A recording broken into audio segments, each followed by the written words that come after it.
My name is Cassie. I am 23 years old. I graduated as a qualified nurse this year and was given my first position as a home nurse. My patient was an English gentleman in his early 80s who suffered from Alzheimer's. In the first meeting, the patient was given his record, and from it I could see that he was a convert to the religion of Islam, therefore he was a Muslim. I knew from this that I would need to take into account some modes of treatment that may go against his faith, and therefore try to adapt my care to meet his needs.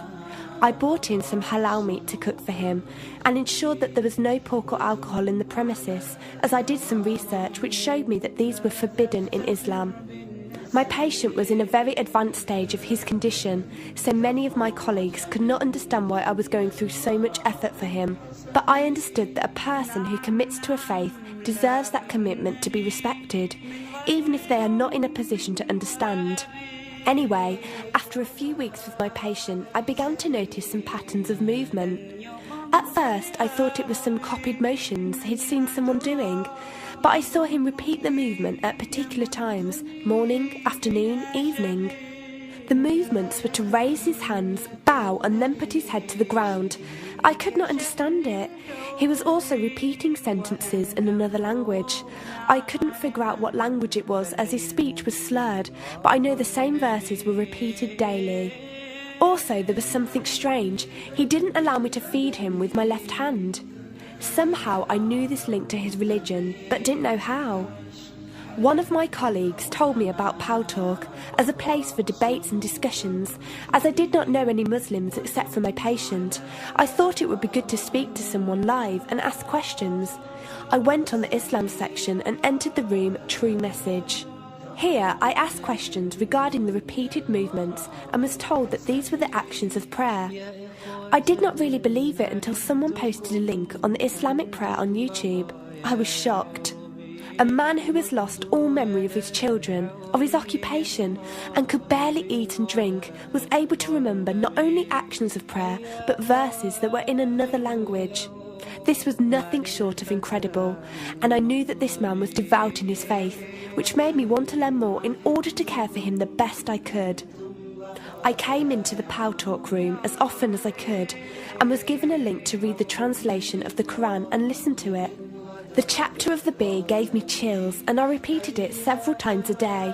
I saved a recording of the Quran on my iPod and gave it to my patient to listen to. He was smiling and crying, and in reading the translation I could see why. I applied what I gained from Talk to care for my patient, but gradually found myself coming to the room to find answers for myself. I never really took the time to look at my life. I never knew my father. My mother died when I was 3. Me and my brother were raised by our grandparents who died 4 years ago, so now it's just the two of us. But despite all this loss, I always thought I was happy, content. It was only after spending time with my patient that I felt like I was missing something. I was missing that sense of peace and tranquility my patient, even through suffering, felt.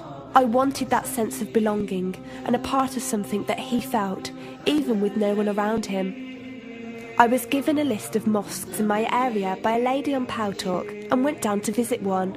I watched the prayer and could not hold back my tears.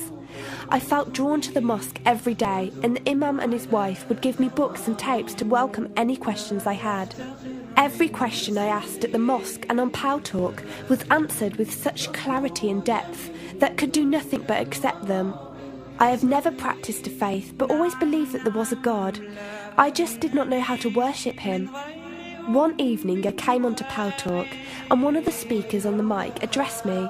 He asked me if I have any questions. I said no. He asked if I was happy with the answers I was given. I said yes. He then asked what was stopping me accepting Islam. I could not answer.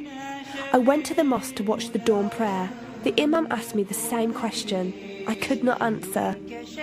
I then went to tend to my patient. I was feeding him, and as I looked into his eyes, I just realised he was brought to me for a reason, and the only thing stopping me from accepting was fear. Not fear in the sense of something bad, but fear of accepting something good and thinking that I was not worthy like this man. That afternoon I went to the mosque and asked the imam if I could say my declaration of faith, the Shahada. There is no God except Allah. Muhammad is Allah's messenger. He helped me through it and guided me through what I needed to do next. I cannot explain the feeling I felt when I said it.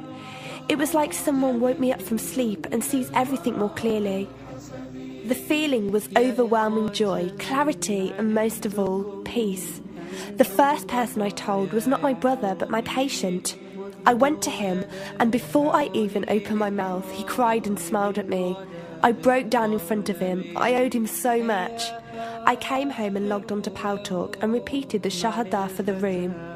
They all helped me so much, and even though I had never seen a single one of them, they felt closer to me than my own brother. I did eventually call my brother to tell him, and although he wasn't happy, he supported me and said he would be there. I couldn't ask for any more.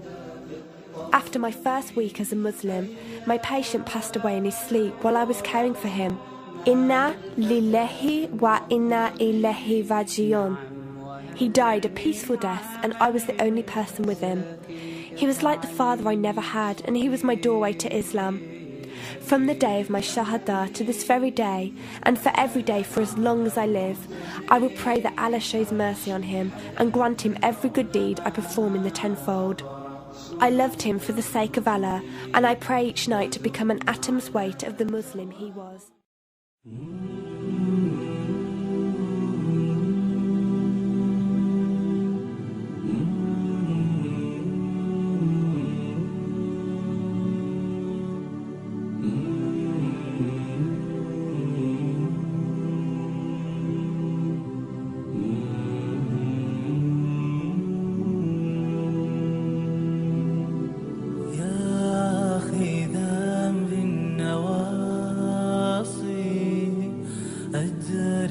غريق المعاصي ومن بإسلامي وإيماني أضاء الكون وزمن بإسلامي وإيماني